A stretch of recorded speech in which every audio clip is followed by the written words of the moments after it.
Hello again guys, welcome back to the channel and thank you so much for subscribing and supporting what I do. I really appreciate it. Now before I carry on, I need to address another YouTuber called the Angry Bootneck. You may know him. Now he told his audience the other day that when I do my walkie-talkies at night making videos, I do it in my garden. What a stupid thing to say, how ignorant. I mean, do you think I'm that stupid? I actually do them in my neighbour's garden, and it's quite funny watching him in the morning, scratching his head, wondering what the hell's happened to his trampled flowers.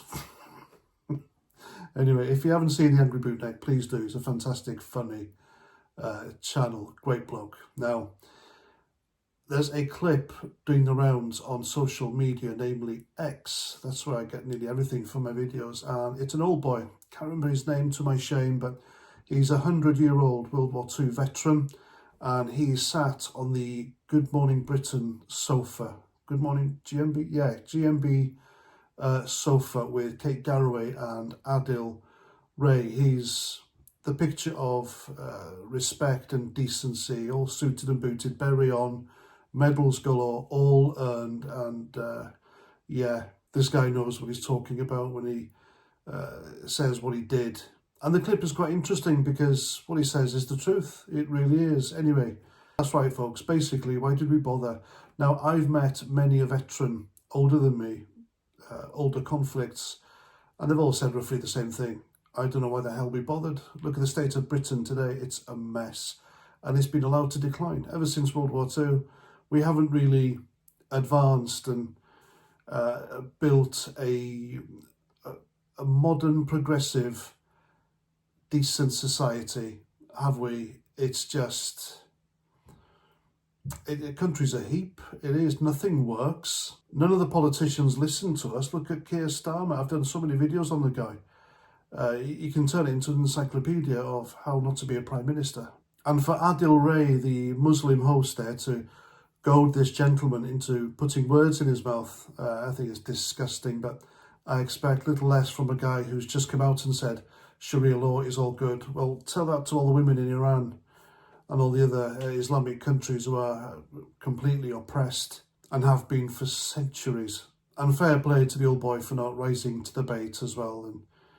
And yeah, he knew what he was up against, and the person he was talking to was a scumbag and treated him like one, and rightly so. I mean, look at Britain today.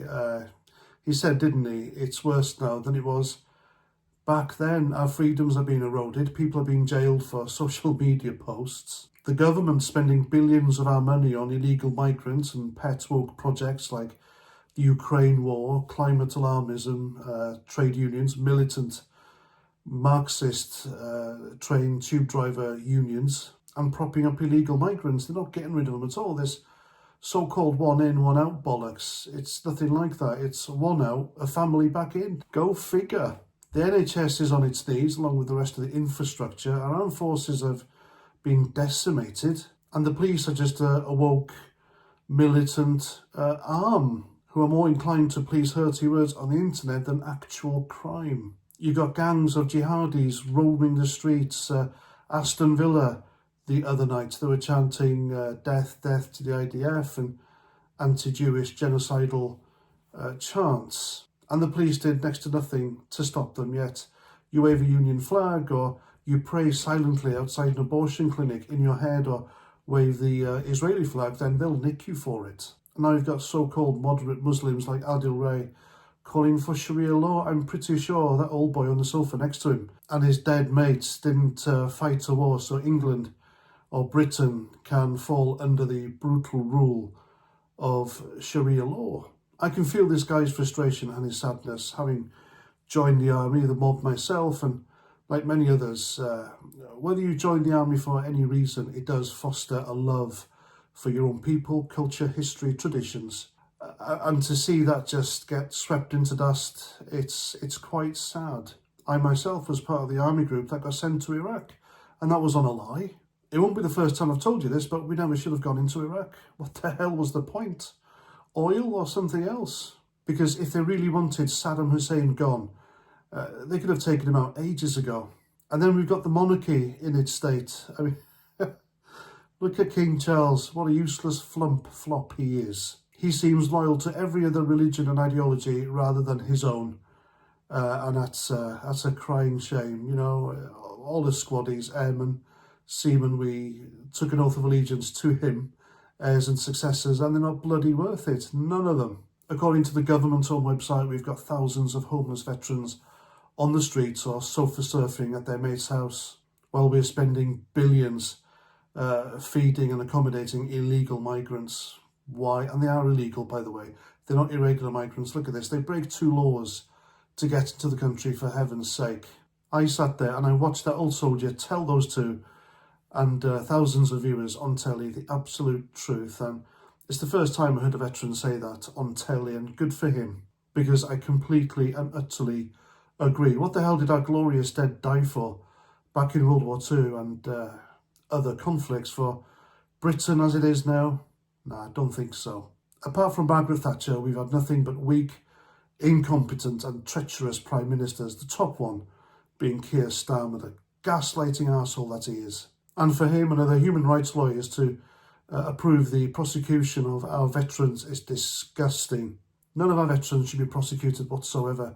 I mean, why prosecute veterans for doing their jobs when you let IRA terrorists get off scot-free?